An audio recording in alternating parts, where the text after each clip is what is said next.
Hola mis bellos biólogos, comenzamos la clase de esta semana y esta vez terminaremos con la unidad de biomoléculas porque veremos la última de ellas que son los ácidos nucleicos. Aquí les dejo el título de la clase y el objetivo. Los ácidos nucleicos son macromoléculas complejas, es decir, son moléculas de gran tamaño que a través de enlaces covalentes ramificados forman una estructura continua de átomos unidos entre sí. Lo importante de los ácidos nucleicos es que son de suma importancia biológica, ya que están presentes en todos los organismos vivos y tienen distintas funciones, como de herencia, formación de proteínas o funciones metabólicas. Los ácidos nucleicos son el último tipo de biomolécula orgánica que estudiaremos y están formados por carbono, hidrógeno, oxígeno, nitrógeno y fósforo. Esto lo logran mediante enlaces llamados fosfodiéster. Las unidades básicas que tienen los ácidos nucleicos son los nucleótidos. Por lo tanto, son llamados también polímeros de nucleótidos. Los nucleótidos son monómeros, son la unidad básica que tienen los ácidos nucleicos y están constituidos por tres subunidades: la base nitrogenada, la pentosa y el grupo fosfato. Vamos a ver las características que tiene cada uno de estos integrantes de los nucleótidos. Las bases nitrogenadas son anillos cíclicos de pH básico constituidos por muchos nitrógenos, de ahí deriva su nombre, y existen dos tipos, las bases pirimidínicas y las bases púricas o purinas. En el caso de las bases pirimidínicas, ellas derivan de la pirimidina, que es este anillo cíclico que podemos observar en la imagen. A partir de esto, podemos formar la citosina, timina y uracilo. Para abreviar sus nombres, solo utilizamos su primera letra. En este caso, citosina será C, timina T y el uracilo U. Por ejemplo, en la citosina, en el carbono 4 se une un grupo amino y en el carbono 2 un éter. Así va a pasar con todas las bases pirimidínicas, como la timina y el uracilo. Pero siempre se conserva este anillo que es la pirimidina. En el caso de las bases púricas, estas derivan de la purina, que, como ustedes pueden ver, tiene dos anillos, uno hexagonal y otro pentagonal. Entonces, lo mismo, si agregamos otros grupos funcionales, formaremos la adenina, que se abrevia A, y la guanina, que se abrevia G. Aquí tenemos la adenina y la guanina. Las pentosas son monosacáridos, es decir, glúcidos simples, que están formados por una cadena de 5 átomos de carbono que cumplen una función estructural. Si, por ejemplo, los observamos en el ARN o ADN, los podemos diferenciar porque en el caso de la ribosa, en el carbono 2, está el grupo OH, mientras que en la desoxirribosa, que constituye el ADN, en el carbono 2 se ha perdido ese oxígeno y esto es la principal diferencia entre la pentosa que utiliza el ARN y la pentosa que usa el ADN. El grupo fosfato o fosfórico es un ion poliatómico que tiene esta fórmula empírica y su característica principal es que el fósforo está en el centro y a su alrededor existen 4 átomos de oxígeno que le dan una disposición tetraédrica. Entonces, para constituir un nucleótido necesitamos una base nitrogenada, una pentosa y un fosfato o ácido fosfórico que le da la característica de ácido nucleico. La base nitrogenada se une en el carbono 1 con un enlace llamado N-glucosídico o glicosídico, mientras que el grupo fosfato lo hace en el carbono 5 con un enlace fosfoéster. Si este nucleótido se comienza a unir muchas veces más, constituimos un polinucleótido y esto lo hace gracias al grupo fosfato. Es él quien va enlazando en el carbono 5, como aparece aquí, y en el carbono 3 estos nucleótidos. Por eso, como enlaza doblemente, se llama enlace fosfodiéster y así vamos constituyendo un polinucleótido característico del ARN o del ADN. Si tenemos una base nitrogenada y una pentosa o azúcar, vamos a formar un nucleósido. Mientras que si tenemos base nitrogenada más azúcar o pentosa más el fosfato, constituimos un nucleótido. Los ácidos nucleicos se pueden clasificar en aquellos que son capaces de almacenar y o transmitir información genética como el ADN y ARN, y el otro grupo serían aquellos que cumplen funciones metabólicas. Vamos a conocer las características de cada uno de ellos. El ADN es un polinucleótido de enlaces covalentes de tipo fosfodiéster entre sus grupos fosfatos y enlaces de hidrógeno entre sus bases. Como características generales les voy a recordar que es una cadena doble helicoidal, su pentosa es la desoxirribosa, es decir, que en el carbono 2 ha perdido un oxígeno esa pentosa y por eso se llama desoxirribosa. Sus bases nitrogenadas son la adenina, timina, guanina y citosina.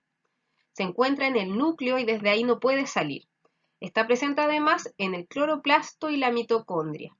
¿Por qué es importante el ADN? Y es que él contiene la información genética, así también contiene el orden de los aminoácidos que serán muy importantes para formar proteínas. El ADN puede ser monocatenario si posee una hebra o bicatenario si posee dos hebras. Por ejemplo, aquí está, ADN monocatenario, una sola hebra que puede ser lineal, como aparece aquí, o circular. Este tipo de ADN monocatenario es típico de virus, mientras que el bicatenario posee doble hebra, y así también puede existir de manera lineal o circular. En el caso de la lineal es la que nosotros poseemos, es la típica de eucariotas o eucariontes. Y la circular está presente en las mitocondrias, cloroplastos y las bacterias. Otra característica importante del ADN es que es una doble hélice antiparalela, es decir, siempre irá de un extremo 5 a 3', igual que el otro 5 a 3', pero en el sentido contrario. El extremo 5 y el extremo 3 nos están diciendo que el carbono 3 y el carbono 5 están disponibles para seguir agregando nucleótidos. El ADN puede llegar a medir 2 metros, por eso es importante sobreenrollarlo, y en este papel es clave las histonas. Ellas son quienes lo van a enrollar y dejarán las bases nitrogenadas en el centro para que no puedan sufrir algún tipo de alteración o una mutación génica. Existe una ley que se llama la ley de Chargaff, quien nos dice que estas bases nitrogenadas son complementarias, que se van uniendo porque existe una relación de equivalencia entre ellas. Chargaff nos dice que la timina y la adenina siempre se van a unir con puentes de hidrógeno, que son 2, y la guanina y citosina lo harán a través de 3 puentes de hidrógeno. Pero además de esto nos dice que con una simple aplicación matemática, si yo divido el porcentaje que tienen estas bases complementarias, voy a obtener un número cercano a 1. Por ejemplo, aquí aparece el contenido nucleotídico del ADN humano. Si yo tomo el porcentaje de adenina y lo divido con el porcentaje de timina, esa división sí me dará un número cercano a 1. De esto nos habla la ley de Chargaff. Otra cosa importante es que el ADN no solamente es un tipo, sino más bien existen varios. Existe el ADN tipo B, A, Z, H. ¿Y en qué se diferencian? En la longitud, el grosor, diámetro y hacia dónde giran, el sentido del giro. En nuestro caso, nosotros tenemos el ADN tipo B. Este es el que describe Watson y Crick y se caracteriza porque gira hacia la derecha. Esto se conoce como un dextrogiro. En el caso del ARN, sus características generales es que son una sola cadena, su pentosa es la ribosa, sus bases nitrogenadas son adenina, uracilo, guanina y citosina. Recuerde que aquí ya no tenemos la presencia de timina. Se encuentra en el nucleolo, pero puede salir de ahí. Por eso lo podemos encontrar en el citoplasma o en el retículo endoplásmico rugoso. Tiene múltiples funciones dependiendo del tipo de ARN que sea y puede ser monocatenario o bicatenario. Algunos ejemplos de monocatenario tenemos al ARN mensajero, ARN de transferencia, el ARN ribosómico o ribosomal y el ARN nucleolar. Si es bicatenario, este es típico en los virus. Existen distintos tipos de ARN. Yo les voy a mencionar en esta oportunidad 4 tipos. El primero de ellos es el ARN mensajero.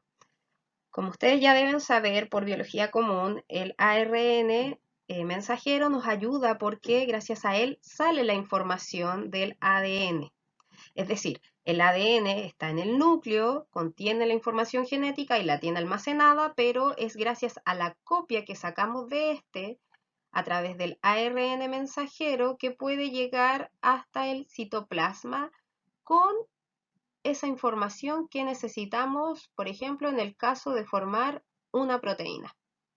Y así el ARN mensajero, una vez que es protegido, puede estar en el citoplasma para que no se degrade y nos dice la información que tenía ese ADN.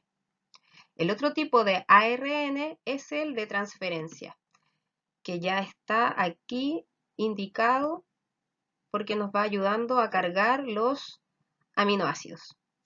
Ya, el ARN de transferencia entonces también es una variedad de ARN, pero interviene en la traducción del mensaje genético porque transporta a los tipos de aminoácidos que van a constituir a la proteína que se quiere formar. Otro ARN es el ribosomal. Esta variedad de ARN es el más abundante en las células. De hecho, existen diferentes tipos de ARN ribosomal. Su función es que forma parte estructural de los ribosomas. Y esos son estos que están acá ayudando a leer el ARN mensajero. Esto, que es el ribosoma, que tiene, como ustedes saben, dos subunidades, la menor y la mayor, en su interior, aquí, está constituido por muchos tipos de ARN ribosomal. Finalmente, el último tipo y el más olvidado es el ARN nucleolar, y este se encuentra unido a diferentes proteínas formando el nucleolo. Es decir, supongamos que aquí está el núcleo, ahí vamos a hacer como si eso fuese el nucleolo. En su interior entonces está el ARN nucleolar. Y que nos va a ayudar este ARN nucleolar, además de constituir al nucleolo, nos da origen a diferentes tipos de ARN ribosomal. Es decir, gracias a él se forma el ARN ribosomal que va a formar parte de los ribosomas. Existen nucleótidos libres que tienen la participación en el metabolismo celular. En este caso, pueden estar unidos a 1, 2 o 3 moléculas de ácido fosfórico y dan lugar a un grupo de compuestos ricos en energía. Cuando los enlaces de estos compuestos se rompen, la energía liberada se utiliza en reacciones endergónicas. El principal portador de esta energía es la molécula llamada ATP, adenosín trifosfato, y esta se forma a partir del AMP, que es adenosín monofosfato, cuando les agregamos 2 fosfatos más, como aquí aparece. Así entonces vamos a formar el ATP. ¿Cómo obtenemos la energía de este ATP? Eso es cuando se rompen sus enlaces, estos que se acaban de formar, porque son enlaces débiles. Entonces, al romperlos es cuando obtengo esta energía, que es a través de hidrólisis. Incluso puedo liberar hasta 10 kilocalorías.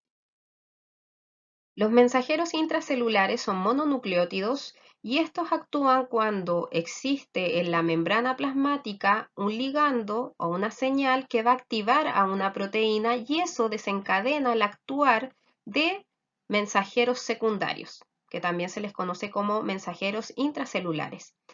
Es gracias a esto que existen estos mensajeros secundarios como el AMP cíclico que van a ayudar para activar o inactivar una enzima y si se activa podemos generar una respuesta celular.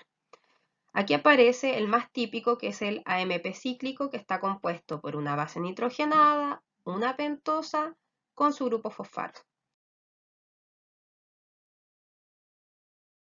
Por último tenemos a las coenzimas que en algunos casos corresponden a dinucleótidos que favorecen la actividad catalizadora de las enzimas. Su principal función consiste en participar en la transferencia de grupos de átomos aceptando o donando electrones, protones o grupos funcionales en las reacciones químicas. Entre los dinucleótidos más comunes tenemos al FAT y al NAT.